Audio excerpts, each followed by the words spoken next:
السلام علیکم ورحمۃ اللہ وبرکاتہ. Please like and subscribe. امیر المومنین حضرت عمر فاروق رضی اللہ عنہ کے دور خلافت کا یہ واقعہ ہے کہ ایک شخص ان کے پاس آیا اور عرض کیا، امیر المومنین میں 2 سال بعد اپنے گھر آیا ہوں اور میں اپنی بیوی کو حاملہ پاتا ہوں. میں تو خوشی خوشی سے اپنی بیوی کے پاس 2 سال کے بعد آیا تھا، لیکن اس کی حالت دیکھی کہ وہ حالت حمل میں ہے تو میری ساری خوشی جاتی رہی اور دل میں غم نے جگہ لے لی. 2 سال تک تو میں اپنی بیوی کے پاس قریب آیا ہی نہیں، پھر میری بیوی حاملہ کیسے ہو گئی؟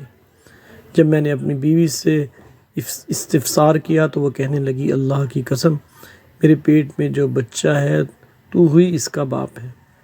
اب آپ مجھے بتلائیے، 2 سال تو میں نے اس کو چھوا نہیں. 2 سال بعد میں سفر سے واپس آیا ہوں، وہ حاملہ ہے اور اس بچی کی نسبت بھی میری طرف کرتی ہے. اب میں کیا کروں؟ حضرت عمر رضی اللہ عنہ نے اپنی شورا سے مشورہ کیا اور یہ طے پایا کہ اس عورت کو رجم کر دیا جائے. پھر اس کا حکم دیا گیا کہ اس عورت کو رجم کر دیا جائے. اب یہ حکم کون دے رہا ہے؟ خلیفۃ المسلمین. کون حکم دے رہا ہے؟ امیر المومنین. اور حکم دینے والا کون؟ حضرت عمر رضی اللہ عنہ، جن کے علم و فضل کی دنیا کے سارے امتی قائل ہیں. پاس ہی حضرت معاذ ابن جبل رضی اللہ عنہ بیٹھے ہوئے تھے. انہوں نے عرض کیا اور کہا، امیر المومنین میں آپ کے فیصلے کو چیلنج کرتا ہوں، میں آپ کا فیصلہ نہیں مانتا، آپ اپنی اصلاح کریں. کون کہہ رہا ہے یہ ایک رتبے میں مقام میں کم درجے کا صحابی امیر المومنین کو، جو کہ اعلیٰ درجے کے صحابی ہیں، ان کو ٹوک رہا ہے؟ اس کی وجہ کیا ہے؟ اس کی وجہ یہ نہیں ہے کہ میں تیرے سے بڑا عالم ہوں. سب کو پتہ ہے کہ حضرت عمر رضی اللہ عنہ بڑے عالم ہیں. حضرت معاذ ابن جبل رضی اللہ عنہ حضرت عمر رضی اللہ عنہ کو ٹوک رہے ہیں. امیر المومنین، آپ اس عورت کو رجم کی سزا دینا چاہتے ہیں؟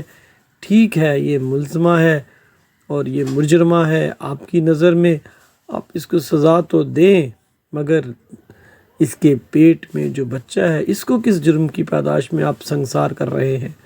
رسول اللہ صلی اللہ علیہ وسلم کے دور میں بھی ایسے واقعات ہوئے تھے. رسول اللہ صلی اللہ علیہ وسلم نے وضع حمل کا، یعنی بچے کے پیدا ہونے کا انتظار کیا تھا. سزا لاگو کرنے سے پہلے وضع حمل کا انتظار کیا تھا، کیونکہ پیٹ میں جو بچہ ہے وہ بھی ایک جان ہے. حضرت معاذ بن جبل رضی اللہ عنہ حضرت عمر رضی اللہ عنہ کو کہہ رہے ہیں، اے عمر، آپ عورت کو رجم کرنا چاہتے ہیں، کر لیجئے، مگر اس بچے کا کوئی قصور نہیں ہے، آپ اس کو ہم اس کو رجم نہیں ہونے دیں گے. حضرت عمر رضی اللہ عنہ نے اپنے فیصلے سے رجوع کیا، رک گئے اور کہا کہ وضع حمل کا انتظار کیا جائے. چنانچہ اس عورت نے بچہ جنا، یعنی وہ بچہ جب پیدا ہوا تو عجیب بات پیش آئی. یہ واقعہ سند کے ساتھ موجود ہے.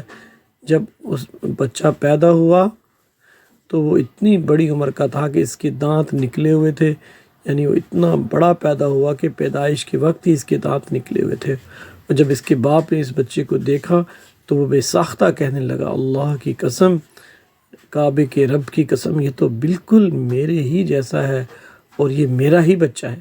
امیر المومنین حضرت عمر رضی اللہ عنہ تک جب یہ خبر پہنچی، یہ ہے وہ حدیث، یہ ہے وہ مقام جس وقت حضرت عمر رضی اللہ عنہ نے فرمایا تھا کہ ماؤں نے معاذ ابن جبل جیسے بچے جننا بند کر دیے ہیں. اگر معاذ بن جبل رضی اللہ عنہ نہ ہوتے تو آج عمر اس عورت کو بے گناہ سنگسار کرنے کے جرم میں ہلاک ہو چکا ہوتا. اسی طرح حضرت عمر رضی اللہ عنہ کے یہ الفاظ بھی ملتے ہیں، اگر علی رضی اللہ عنہ نہ ہوتے تو عمر ہلاک ہو جاتا. یہ الفاظ حضرت عمر رضی اللہ عنہ کی کمال دیانت، انصاف پسندی، بلندی اخلاق کی علامت ہیں. باوجود یہ کہ آپ بڑے تھے، لیکن چھوٹوں کی جو بات درست نظر آئی اسے قبول فرمایا. اس میں ہمارے لیے، اس واقعے میں یہ سبق ہے، ہم بھی چھوٹوں کی آراء کو اہمیت دیں، اگر وہ زیادہ بہتر ہوں تو انہیں قبول کر لیں. اس واقعے سے ہمیں دیانت و انصاف پسندی کا بھی درس ملتا ہے. سربراہ کی طرز زندگی کے اثرات رعایا پر پڑتے ہیں. اگر حکمران انصاف پسند، قناعت پسند، سادگی پسند ہوں تو عوام میں ظلم، تشدد، خواہش پرستی اور فیشن پرستی جنم نہیں لیتی، جس کی وجہ سے معاشرہ سکون اور راحت کی زندگی بسر کرتا رہتا ہے. حضرت عمر رضی اللہ عنہ باوجود یہ کہ بہت بڑی سلطنت کے فرما روا تھے، لیکن مزاجاً سادگی اور قناعت پسندی کے خوگر تھے۔ دعا ہے اللہ تعالی ہمیں بھی حضرت عمر فاروق رضی اللہ عنہ جیسے حکمران عطا فرمائے، آمین ثم آمین۔